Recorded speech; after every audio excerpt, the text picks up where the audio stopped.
The Galactic Council Hall was full. Leaders from hundreds of alien civilizations sat in their shining seats. Lights blinked across the ceiling. Holograms floated in the air, showing each world's flag and face. It was supposed to be a peaceful day. A day of unity. A day of progress. At the center of it all stood President Alara Miles, leader of Earth, the Terran Union's voice, and the one known as the Peacemaker across the stars. She had soft brown eyes, silver-streaked hair, and a calm, firm voice that even her enemies respected. Today, she spoke not with warnings but with hope. "We can choose better," Alara said. Her voice echoed across the chamber. "We've lost enough lives in meaningless wars. It's time to stop, trade, build, heal." Some delegates nodded. Some yawned. A few, hidden behind silver masks, whispered privately, mocking her again. But she didn't stop. "Earth has made mistakes," Alara admitted. "So have others. But the future must not be made of fear." She smiled gently, placing her hands behind her back.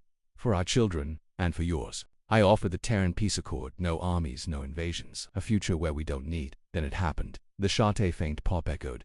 Just one sound, then silenced. At first, no one understood. Then Alara staggered. A red bloom spread across her white uniform center chest. Gasps filled the chamber. Alara looked down, confused, her knees bent. She tried to speak. She collapsed instead, arms open, eyes wide in shock. Blood pooled beneath her. A few guards shouted. Some ran. Others just stared in frozen horror. Cameras blinked. News feeds captured it all. And somewhere, hidden in the shadows of the high chamber walls, the assassin vanished. No warning, no claim, no name. The broadcast cut.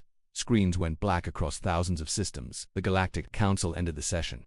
No arrests were made. No one claimed responsibility. The official statement was simple. Due to a tragic incident, the Council will pause discussions.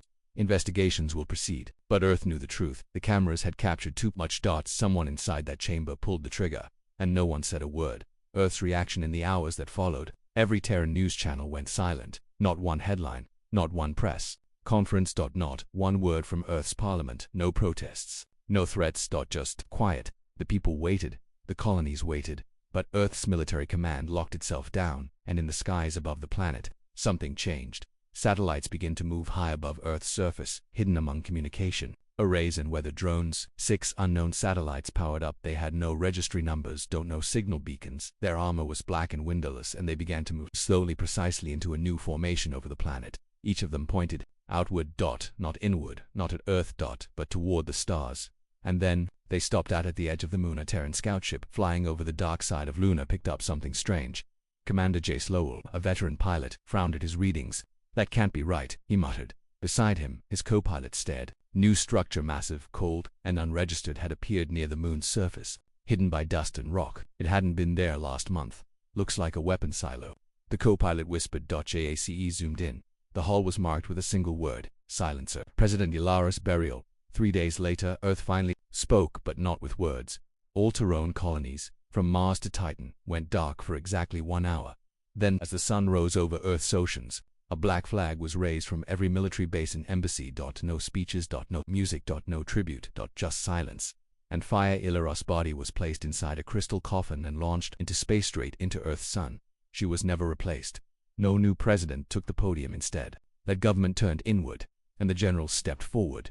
Admiral Kane Mercer, the silent man deep inside the Arctic Circle, in a hidden command vault, long thought abandoned. A man sat alone in the dark. He hadn't spoken in 5 years, hadn't worn his uniform in 10. But now, Admiral Kane Mercer stared at a blinking red file on the screen. The code read, "Black level eyes only, project silencer phase." One unlocked. Kane clenched his jaw. His breath fogged in the cold. He didn't speak. He didn't smile. He just pressed ACCEPT. The galaxy responds, but not like you'd expect across the stars. The reactions varied. Some leaders sent flowers. Some sent formal condolences. But most said nothing. They waited to see if Earth would lash out. They assumed humans would grieve and move on. A few even whispered behind closed doors, "Perhaps this is a chance to divide the Terran Alliance. With Alara gone, Earth will return to chaos. They won't retaliate. They can't. They're soft." But in Terran space, fleets were recalled. Factories roared back to life. And deep within Saturn's orbit, an old signal was reactivated. Gatekeeper protocol online. A warning from a friend in the Colmarin Republic. General Naira Valen stood before her council in alarm. "I've read Earth's behavior for 30 years, she said. "This isn't grief. This isn't panic. This is something else." Her superiors dismissed her. "They're scared, that's all." Naira didn't agree. She pulled up old files, secret files, from decades ago. Buried black projects, Earth's last resort contingency plans, she whispered to herself. They're not scared. They're preparing. The sky had changed out above Earth. Black satellites moved like chess pieces. Defense platforms turned away from the planet and faced the stars. Cargo lanes were cleared. Civilian ships rerouted. Terran Command was no longer silent, but it was speaking in a language only the military understood. Movement.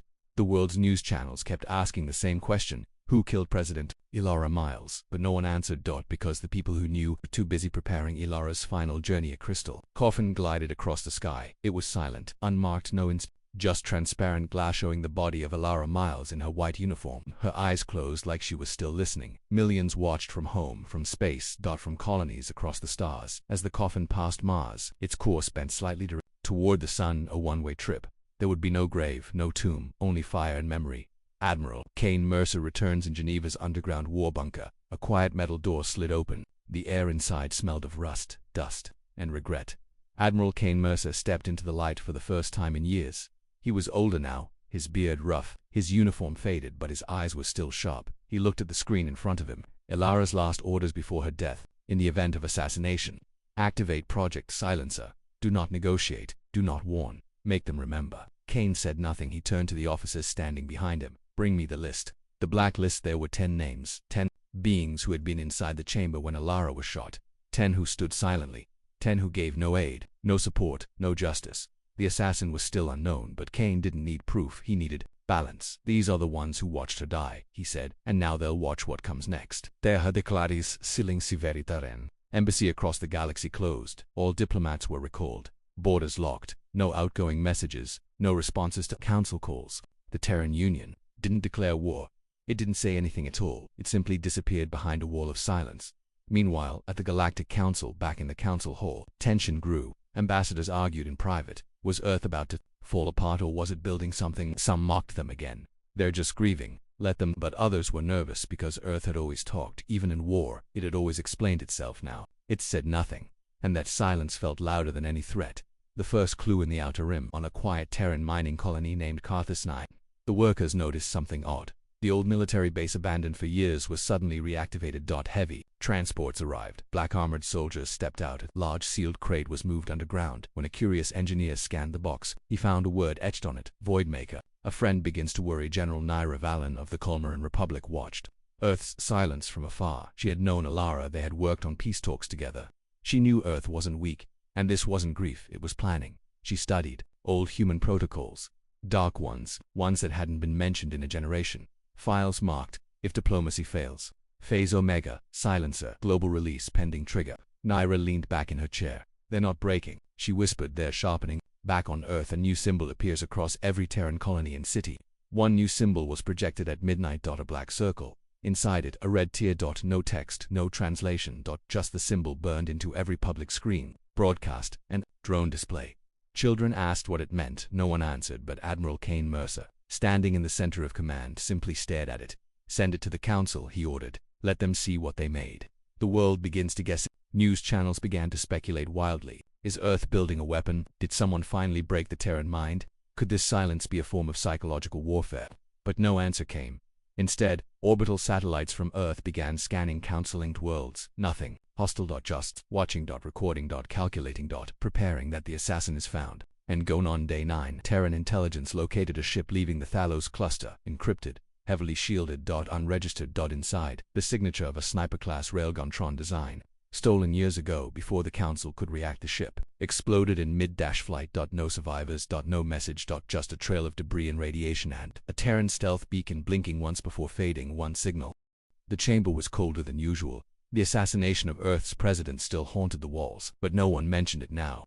Instead, whispers floated through the air like poison. Some wanted answers, others wanted silence, and some were afraid to speak at all. A nervous Yolorian delegate leaned close to a fellow ambassador and muttered, "Why haven't the Terrans responded?" His companion looked around carefully before replying, "Maybe they already have." Unease across the stars on the wealthy trade world of Zenta Prime.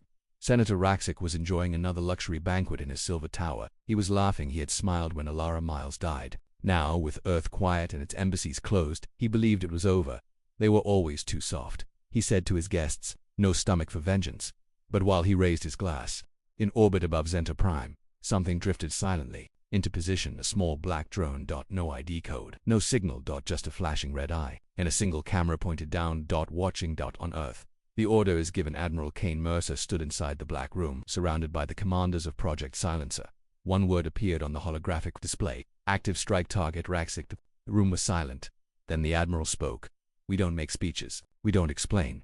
We remind." He pointed to the tactical team commander beside him. "Deploy the Valkyrie Shadow. Minimal crew. No witnesses." The commander nodded. "Understood. Fire or extraction."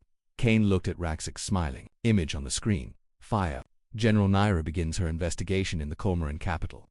General Naira Valen was reading intercepted Terran signal bursts. Encrypted, short, and sharp, military grade. She connected a few key facts. Earth's orbital weapons had high-speed launches from Mars weren't recorded in public logs. 2 former Terran Black Ops captains were marked active again. She turned to her assistant. "They're not reacting. They're planning." "Planning what?" he asked. Naira stared out the window, watching the stars shift. "Retribution." Zenta Prime, the calm before fire Senator Raxic, walked onto his balcony, overlooking a glowing city. Skylines of golden towers, airships weaving through clouds, lights blinking in the sky. He didn't know it yet, but this was his last night. High above, hidden inside a debris field, the Terran shadow ship Valkyrie 1X activated its pulse core. The pilot, a silent woman known only as Shade, locked in coordinates. The ship's single weapon, a Solar Lance missile, glowed faintly, targeting the exact location of Raxic Tower. The first strike, no warning.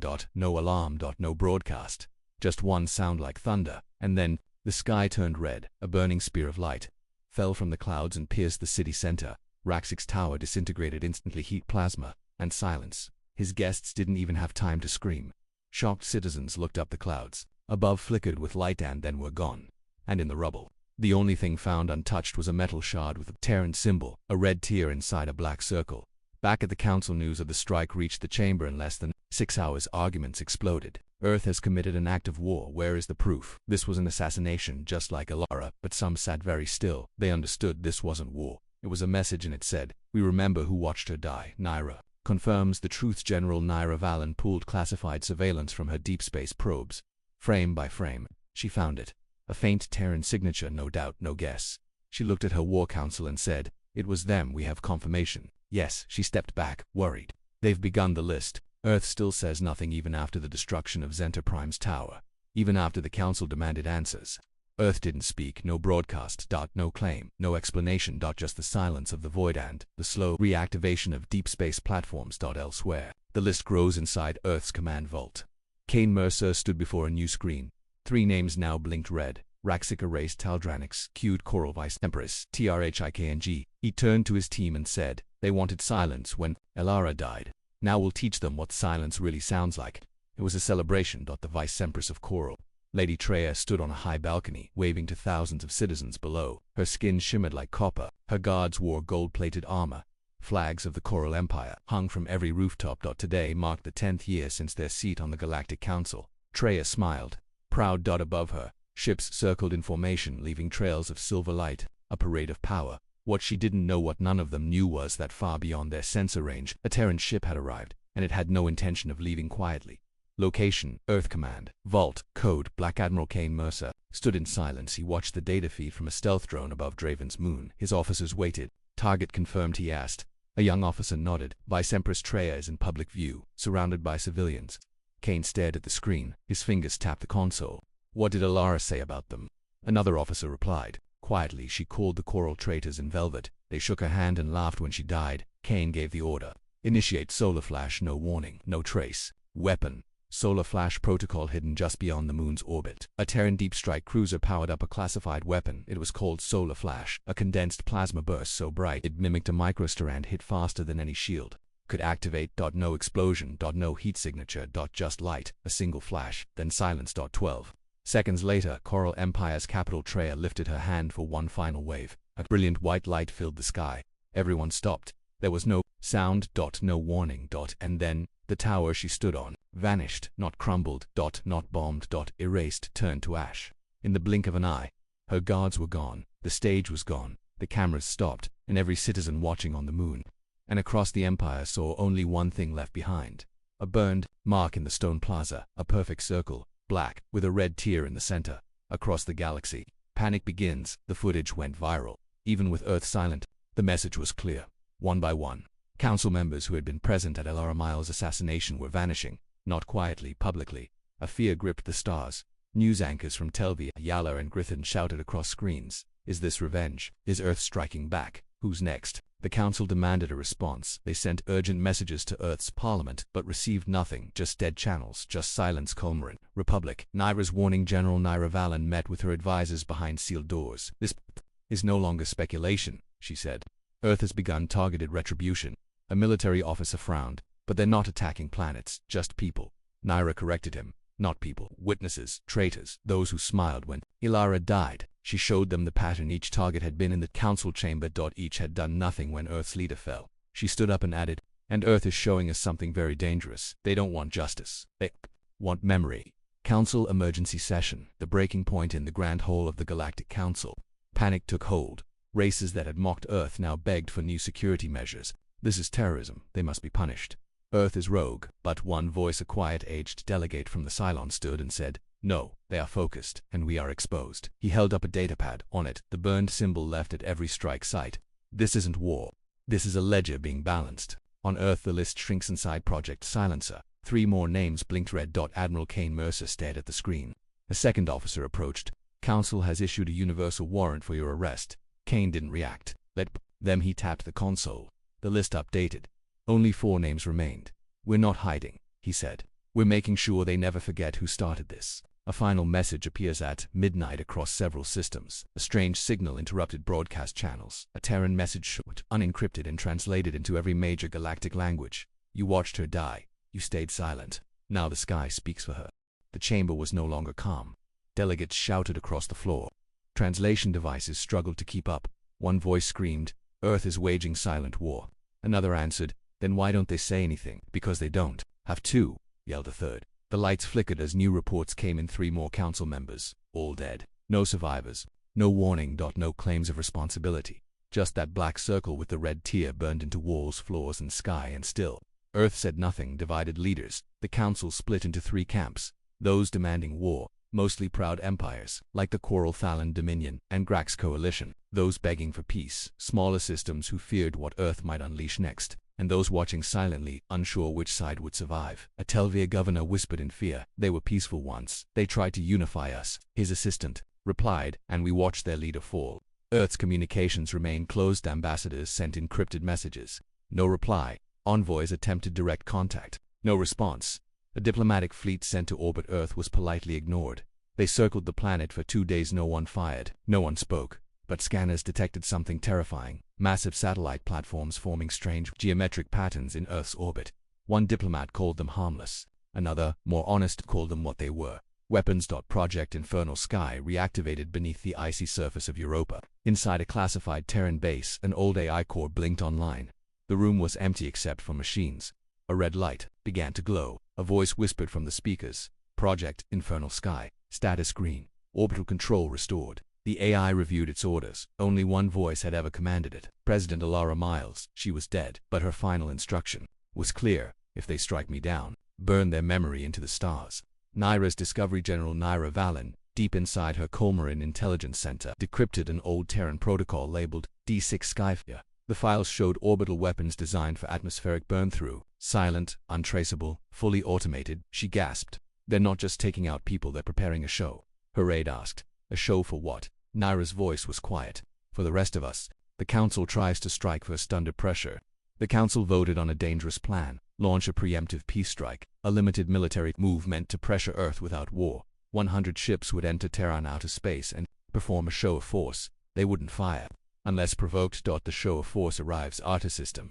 Defense zone was silent as the fleet arrived. No Terran ships responded. The alien fleet formed a ring just past Neptune, waiting. Then, suddenly, a Terran voice crackled on every ship's comm system. This is Terran Deep Command. You have entered sovereign defense space. Turn back. Final warning. Council admirals laughed. One of them sneered. Earth's still pretending to be strong. Then it happened. Infernal Sky activates from the shadows of Neptune's rings. A shape appeared. Not a ship. A structure, miles wide. It looked like a floating spear made of black crystal, glowing red from within. Its name was Infernal Sky. Before the fleet could react, it spoke, not in words, in action. A single red beam fired into space, not at the ships, but past them. It struck a distant asteroid. The asteroid turned to dust. No sound, no sound, no... Heat. Just destruction, clean, perfect. Instant. The message, my new signal, was received by every council vessel. We do not want war. We want silence. Remembered. You watched her die. You said nothing. We remember. You have one chance to leave. No further warning. The fleet turned back. Don't shots fired. No shots fired. No victory, only fear. Back on Earth. The council crumbles. Admiral Kane Mercer stood in the command room, arms crossed. He watched the enemy fleet leave. His officer asked, "Do we pursue?" Kane shook his head. No, that was the message. The officer nodded. Then, are we done? Kane's face was stone. We still have 2 names on the list. Infernal Sky hung in space like a ghost. Dark, immense, silent. It didn't move. It didn't speak. But across the galaxy, people were speaking about it. On council news channels, panicked voices argued. Where did Earth build this? How did no one detect it? Why didn't we stop them? There were no answers. Only the terrifying truth. Infernal Sky had always been there, sleeping, waiting, watching. 30 years ago, secret Terran Directive President Elara Miles sat in a dark vault, surrounded by military advisors. A much younger admiral, Kane Mercer, stood beside her. Elara placed her hand on a console and said, "One day, diplomacy will fail. When that day comes, we must respond without hesitation." She turned to Kane. "Build me something they'll never forget. Not to conquer, not to kill, just to make them remember." Kane nodded once. "We'll call it Infernal Sky." And so it began. Inside Infernal Sky, in the present Infernal Sky, hummed softly. No crew. No windows. Only machines. Thousands of silent drones drifted inside. Massive plasma generators pulsed like artificial hearts. One by one, they came online. At the center, an ancient AI stirred. Its name, LYNXIT, spoke in a calm human voice. Directive Elara Prime. Mode active retaliation. Status 2 targets remaining. General Naira learns the truth far from Earth. General Naira Valen had broken into an old diplomatic archive. She used Elara's personal codes they once shared during peace talks, and she found the files. She stared at the screen as documents appeared. Project Infernal SKY. Do not launch. Activation only by death of state. Psychological strike platform. Non-warfare memory. Tool. Naira whispered. It was never meant to win a war. She finally understood. Infernal Sky was not a weapon. It was a monument with teeth. Location: Galactic Midcore. Next target moves on the lush world of Thalos Prime. High Speaker Dranix gave a fiery speech. Earth must be punished. We must unite and crush their silence. But behind his podium, he trembled. He'd been in the room when Elara died. He had looked at her body and smiled. He thought no one had noticed. He was wrong, because Project Silencer had eyes everywhere. Earth moves quietly from a black site on Titan, a Terran command. Ship launched. No escort, no fanfare. Its call sign, Whisper 17, its destination, Thalos Prime. Inside was no crew, only drones and a single automated payload marked, Forget Nothing. Infernal Sky shifts in deep orbit. Infernal Sky turns slowly its first movement in days. The AILYNX confirmed. Target 2 in position. Orbit lock complete. Admiral Mercer, watching from Earth's command vault, gave the order. Fire, memory strike. Thalos Prime. Daylight turns red. The people of Thalos saw the sky brighten. It looked like a second sun. Children pointed. Tourists took pictures. Then, the light intensified. Every comm system blinked at once, broadcasting a single image. Elara Miles standing smiling, then static, and then impact. The capital's upper district vanished in white fire. Not a crater, not rubble. Just absence. The Aftermath 1 message appeared in the city's sky, glowing in red over the burning skyline. You watched her fall. We made you watch the cost. High Speaker Dranix was gone. So was half his palace. No survivors, no Terran ships remained. Just silence. And that symbol again. A red tear inside a black circle. Back in council, collapse begins. Delegates shouted over one another. Earth is destabilizing. The galaxy. No, we did this. We let Elara die. Their silence is louder than any warship. Worlds that once laughed at Earth now closed their own borders. They feared what might come next. Even the mighty Grax Armada began recalling its fleets. No one felt safe anymore, because they realized if you were on Earth's list, you were already dead. Final scene. The last target watches in the hidden fortress on the desert moon Junda. The last name on Earth's list, Vyrix Tar. Warlord of the Void Thrones watched the news footage in silence. He didn't laugh. He didn't speak. He stood and opened a private vault inside. Ancient weapons from long-dead races. He whispered, "So, the Terrans haven't forgotten." He looked up at the stars, and he knew they were coming. Inside Earth's deep command vault, Admiral Kane Mercer stared at a screen glowing red. Only one name remained. Vyrix THAR. Location confirmed. Status: Final target. The red tear symbol flickered across the screen. Mercer didn't speak. He simply nodded to his officers. "He's next. We ended for a lot." Behind him, the AILYNX's voice echoed from the deep systems of Infernal Sky. Memory protocol ready. Silence vector aligned. Final strike authorization pending. Location: Desert Moon, Junda Fortress. Virex Tar, Warlord of the Void. Thrones stood tall inside his war bunker. He was old now but feared still, taller than most species, covered in red armor passed down from 6 generations of warlords. His fortress sat beneath the sand, powered by stolen tech and ancient cores, had seen the others fall. He had watched Alara Miles die with no emotion, and he had no regrets. His guards stood ready. Drones circled the sky. Anti-ship cannons were fully armed, but Virax wasn't afraid. He smirked. Let the Terrans come. I will greet them with fire. Meanwhile, Naira makes a choice on the peaceful world of Aronis. General Naira Valen received an urgent transmission that was from a Terran source, deep within their own military network. It simply read, Target Virex confirmed. Final silence begins in 72 minutes. Naira froze. She had been watching Earth's moves. She understood them. She respected them. But now something inside her snapped. No more death. Not like this. She turned to her team. Prepare my shuttle. I'm going to Junda. Infernal Sky waking the storming orbit beyond Neptune. Infernal Sky powered up to full capacity for the first time since its creation. All systems glowed. Massive solar arrays shifted. Drones realigned. And deep within the core, the memory chamber, activate a recorded message from President Alara Miles herself. Her voice, soft but steady, filled the command channel. If you're hearing this, then I am gone, and those who stood in silence have not been held to account. But remember, this is not vengeance, it is memory. The galaxy must learn what silence costs. Junda. The countdown begins on the surface of Junda. Sensors picked up a signal, a strange one. It wasn't a ship, it wasn't a fleet, it was something bigger further away but aimed directly at the fortress. Terran's signal markers blinked. Across the desert sky. The countdown began. 00:59:47 VIREXX, single quotes as advisors begged him to leave. Sir, this isn't like the others, this is different. Please evacuate. But Virex refused. I do not run from ghosts. Let Earth come, let them try.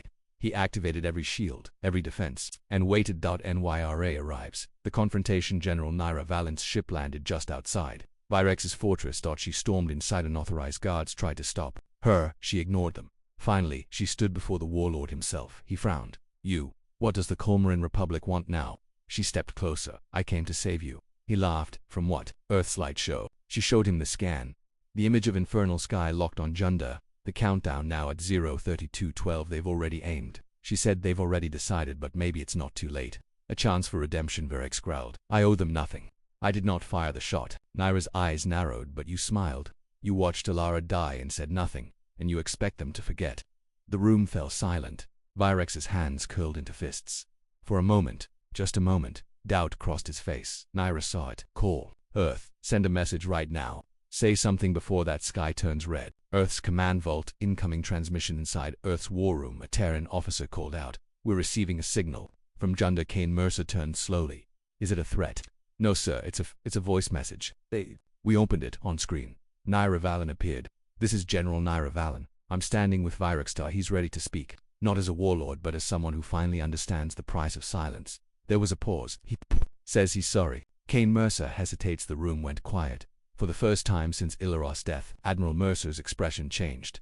Doubt flickered in his eyes. The AILYNX spoke calmly. Final authorization window closing. Fire in 90 seconds unless cancelled. Kane stared at the countdown. 89:88. He looked at the screen at Naira standing beside the man who once smirked at Ilaros' death, and he made a decision. The signal stops in orbit above Neptune. Infernal Sky powered down. The red lights faded. The memory core cooled. The drones returned to standby, and Junda's sky remained. Blew a message to the galaxy later that day. Earth broke its silence. Across every channel a simple message was sent. She is remembered. And now, so are they. No war, no peace, only memory. Final scene. Alara's voice. One last team. A hidden satellite drifted across Earth's sky, replaying Alara's final speech, the one cut short on the day she died. This time, uninterrupted, she ended with these words. We cannot erase the past, but we can teach the future what it cost, and maybe that will be enough. The stars had not burned again. Since Earth deactivated Infernal Sky, there had been no more strikes, no more assassinations, no more red symbols left on scorched walls. The galaxy waited, tense, nervous, but nothing came. Instead, Earth stayed quiet. Its ships remained hidden. Its ambassadors never returned, and its voice, once proud, never spoke again. Only the memory stayed. On Junda, Virex changed. Warlord Virex Tar no longer wore his red armor. He lived in exile now. No title, no throne. Every morning he walked alone across the dunes of Junda, stopping at a stone he had carved with his own hands for Alara Miles. May the silence we gave her never be repeated again. General Naira Valen often visited him. She didn't come as an enemy or as an ally. She came as someone who, like him, had learned too late across the stars. Fear became respect in council chambers. Debates quieted. Even the loudest voices, proudest speeches spoke soft now when Earth's name came up. One young delegate from the Grax whispered, "They didn't want to rule us. They wanted us to feel what they felt." Another added, "They didn't go to war. They made us remember." Project Infernal Sky, powered down far beyond Neptune, the great weapon Infernal Sky drifted in silence. Its power cores were cold. Its AILYNX entered hibernation, its last log recorded. All targets complete. Directive fulfilled. Awaiting future memory update. Standing by. It was never dismantled because Earth never forgot what it might need again. Not for vengeance, but for memory. Earth's message to the future a year after the last strike. Earth released a single broadcast, one final message. It was not a threat, not a demand, just a recording of President Alara Miles, recovered and restored in full. It played across neutral satellites, across border relays, across forgotten frequencies. She looked into the camera, calm, unblinking. "If you're hearing this, I am gone, and if I am gone, it means someone let it happen. It means silence was louder than justice." She smiled sadly. "We don't need war to win. We just need them to remember us. Let memory be our weapon. Let silence be our fire." The galaxy learns to remember. No empire dared challenge Earth after that. No one joked when humans walked into council chambers again, and when someone asked a diplomat, years later, why Earth stayed quiet after all that power, the reply was simple: because silence wasn't weakness, it was their answer. Final scene, a garden on Earth. On Earth, a quiet garden was built where Alara once gave her speeches. No gods, no politics, just flowers, stone, and a plaque. It read, "She spoke until they silenced her, so we spoke back without saying a word." Tourists came, not to mourn but to remember. And in the sky above, no fire burned anymore, just stars and the soft, unbroken silence of a people who had made their message clear.